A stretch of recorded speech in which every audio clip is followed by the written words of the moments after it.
think we were a little sloppy in general, even in the first half, but definitely in the second half. You get a lead, and I think we relaxed and tried to do it a little bit by ourselves at times. And then sometimes it's making and missing shots. And it didn't do that well in the first half, 7 for 22 from threes, and didn't get any better, 6 for 21 in the second half. But the things we did do when the shots weren't falling was continue to guard, and we let go of the rope as far as that in the second half and gave up 61. So shots aren't always going to fall. You can still rely on your defense and continue to play the right way and do the little things like we did in the first half, which is offensive rebound and keep them off the glass. And it kind of flipped in the second half. They dominated us on the boards, and we didn't guard. How did they kind of take Alpi out of the game in the second half? They sent some doubles a few times in the post, but I think more of us than what they did. I mean, they put Grant Williams on him and switched some matchups, but he had point-blank layups a few times that he missed. And so I wouldn't say it was a lot that they did other than us rushing and being a little sloppy at times. Fred, Jalen, and Alvin took combined 62 shots. How can you get them to maybe distribute the ball just a little bit more? Well, I mean, as long as the shots are the good ones, the right ones, I'm not worried about that as much. You knock down some of those wide-open threes when the big is sitting back in the paint. That's as good a shot as you're going to get. Or hitting Alpi in the pocket and being a roller, and he's missing at the rim. So not concerned about the shots. I don't think it was poor shot selection. When you make a few, obviously teams adjust, and then you can distribute and find other guys. But they took the right shots, and you knock a few of those down, they adjust, or the scores looks a little bit different there. I think in the second half, we were only 3 points on the break compared to 10 in the first half. What do you think was the cause of the discrepancy? We didn't get stops. We didn't get out and run. And, they had 49 and a half, and honestly should have probably been around the 40, 39, other than the late breakdowns in the first half, and second half 61. So we weren't getting the stops, getting out and running, but just as poorly as we played in the transition. Offensive rebounds, the same thing. 19 in the first half, second chance points. They only had 2 there, so dominated us on the glass there. Why did you want a man in on some of those late game possessions, and what did you see from him? Defensively, we wanted to switch some more things. Grant Williams obviously hit that big 3, and they were going to pick and pop with him, so I wanted to be able to switch a good defender onto ball.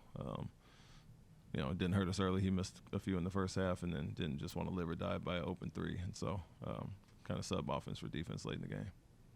That stretch there, right under 2 minutes, y'all gave up back-to-back offensive rebounds, and one of them was the one where I think Ball was able to just go up for the layup. What went wrong there? Was it not boxing out, just lack of awareness? What went wrong in that little stretch?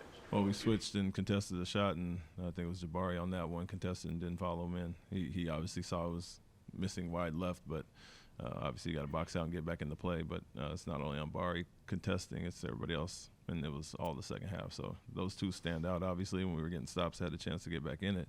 But the whole second half, they dominated us there. You mentioned the shot quality. If it's good shots, you're okay with them, not going in. So is there anything else that can be done with that? Is it just you tip your cap, you miss the shots, go on to the next game? Or I mean, Fred getting wide open looks, I don't think he's going to shoot 2 for 11 that often, or 4 for 18. So that's obviously stands out. And Jalen, even the 5 for 15, wide open looks, you make 2, 3 more of those, and they adjust some. So one guy to stay confident, take those shots. We knew Richard and those guys were going to be back in the paint, and you'd have those open looks. So, make those, and you extend the 16, 18-point lead we had instead of letting them back in it by missed shots. In a given game, do you ever have to make the call if you see a guy miss, 4 or 5 shots in a row? Do you ever make the call, hey, the 3's not going, do something different? Yeah, of course. We got downhill, and we got obviously different sets that we'll put them in, and we like the 3s with the bigs back, or we attack with the small on the setting the screen. And so Jalen got downhill quite a bit in the late possessions. You got some handoffs there, off-ball actions, and so you want to mix it. A lot of times in flow, if it's not a play call, you call the big up, and that's the shot you're going to get if their big is sitting back in the paint. Alperen's time on the bench late in the fourth there, was that fatigue, normal rotation, injury? Any insight into that? Yeah, we got him back in early. We got all of our starters back in early when the bench kind of gave up a lead to start the fourth, and so we brought them all back before we wanted to. He didn't have a lot of rest there. And then, defensive possessions, like I talked about, we wanted to switch a little bit there. With Jabbar, is it more about him being more aggressive to get more shots, or do you want him just kind of just stay in the flow of the game, let the shots come to him? Both. I think when the play is not called, we can do our part to help out and, cut to the basket, get some offensive rebounds, things like that. But when we're playing with the pace we're playing with, it's kind of find guys, and if it doesn't find you, you can it's kind of equal opportunity there. So I called some play calls for him, got him some threes up, and that he made some, missed some. But, I think a guy like Dylan really hunts the ball in different ways. When the play is not called for him, he still interjects himself offensively, and so Jabari could do some of that. But at times it's just not going to be a night based on the flow of the game.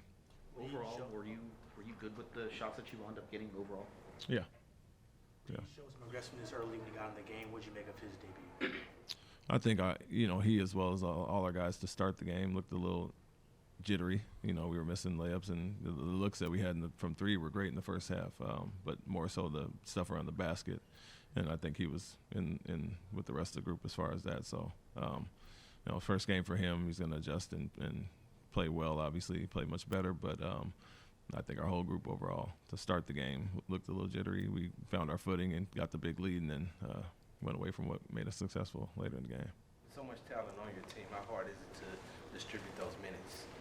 I mean, we have a rotation that we look at and like, and depending on how guys play, those minutes can get extended. But, like I said, I didn't love our end of third, start of fourth, so I went back with the starters there. And, we do have depth, and I think the first half when the bench came in, they extended in the first half. So, you kind of roll with them and let guys play it through and see what happens, but didn't love the start of the fourth, so I went back with our starters.